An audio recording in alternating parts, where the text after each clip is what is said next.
Yes, napakahalaga sa akin na malaman ng taong bayan ang Office of the Vice President Budget Proposal.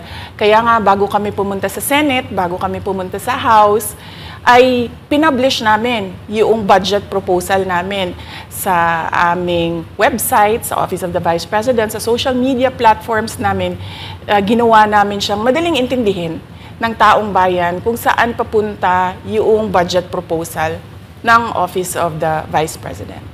Ma'am, going back dun po kaninang sinabi nyo na yung ilang beses nyo pong sagot sa mga kongresista that you will forgo the opportunity to defend the 2025 budget proposal of the OVP and will defer to the wisdom of the Congress, bakit tila daw po iniiwasan ninyo? Parang ganun po yung lumalabas daw. Oo.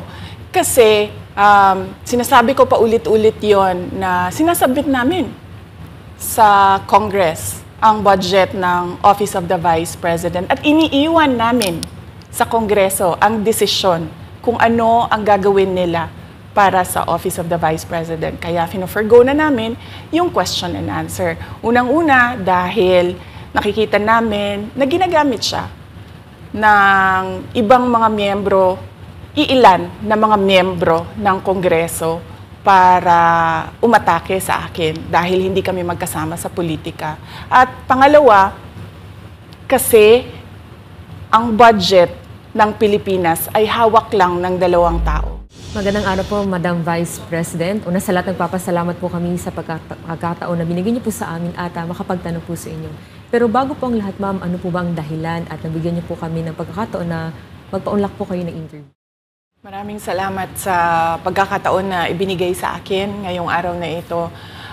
Nagpa-interview ako dahil gusto ko na malaman ng taong bayan at ma-explain sa taong bayan kung bakit hindi ako sumasagot sa question and answer sa budget hearing ng Office of the Vice President para sa budget proposal namin 2025. Gusto ko kasi na maintindihan ng taong bayan saan ba ako nanggagaling. Madam Vice President, sa mga nakaraang linggo po, naging laman ng balita ang naganap na hearing sa House of Representatives po para sa 2025 OVP budget. May mga nagsasabi na nag-asal bratanelya daw po kayo, lalo na sa House of Representatives. Hindi daw po kasi kayo sanay na matanong sa mga bagay-bagay, kaya ganoon na lamang po ang naging asta ninyo. Ano po ang reaksyon niyo dito?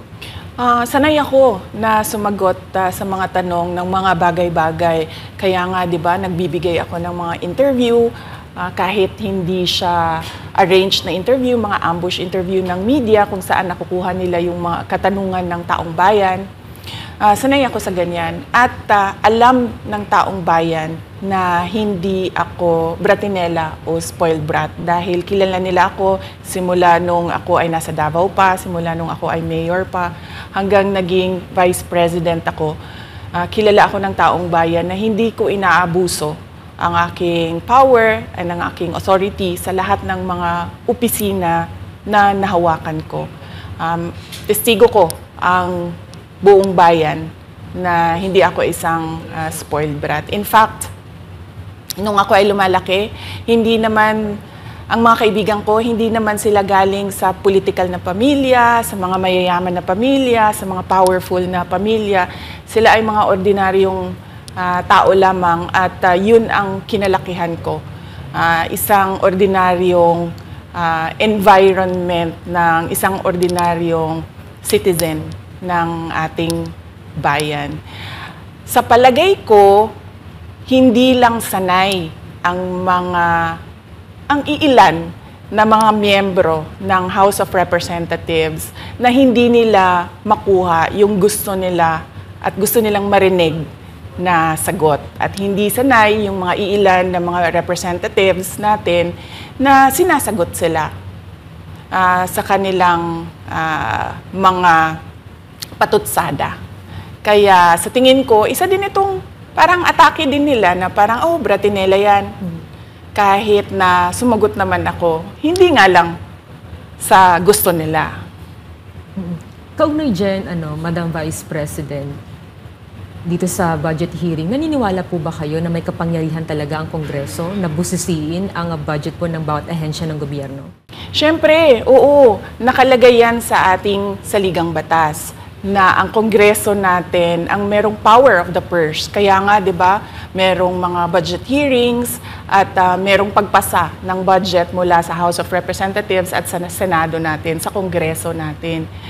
Kinikilala natin yan. Kaya nga, di ba, pumunta tayo doon sa Senate hearing, pumunta tayo doon sa House of Representatives na hearing dahil nagpresenta tayo ng budget. Ang ginawa ko lang ay sinabi ko, i-forgo namin yung question and answer na parte ng budget hearing. Pero kaugnay po dyan, Madam Vice President, hindi po ba dapat malaman din ng taong bayan para saan po ang pondo ng OVP? At saan po gagamitin itong panukala po for 2025? Yes, napakahalaga sa akin na malaman ng taong bayan ang Office of the Vice President budget proposal. Kaya nga bago kami pumunta sa Senate, bago kami pumunta sa House, ay pinublish namin yung budget proposal namin sa aming website, sa Office of the Vice President, sa social media platforms namin.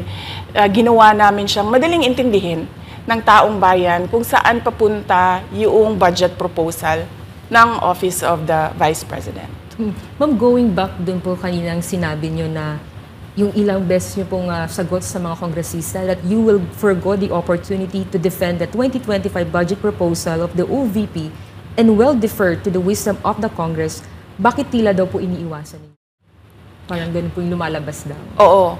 Kasi sinasabi ko pa ulit-ulit yon na sinasabit namin sa Congress ang budget ng Office of the Vice President at iniiwan namin sa Kongreso ang desisyon kung ano ang gagawin nila para sa Office of the Vice President. Kaya fino-forgo na namin yung question and answer. Unang-una dahil nakikita namin na ginagamit siya ng ibang mga miyembro, iilan na mga miyembro ng Kongreso para umatake sa akin dahil hindi kami magkasama sa politika. At pangalawa, kasi ang budget ng Pilipinas ay hawak lang ng 2 tao.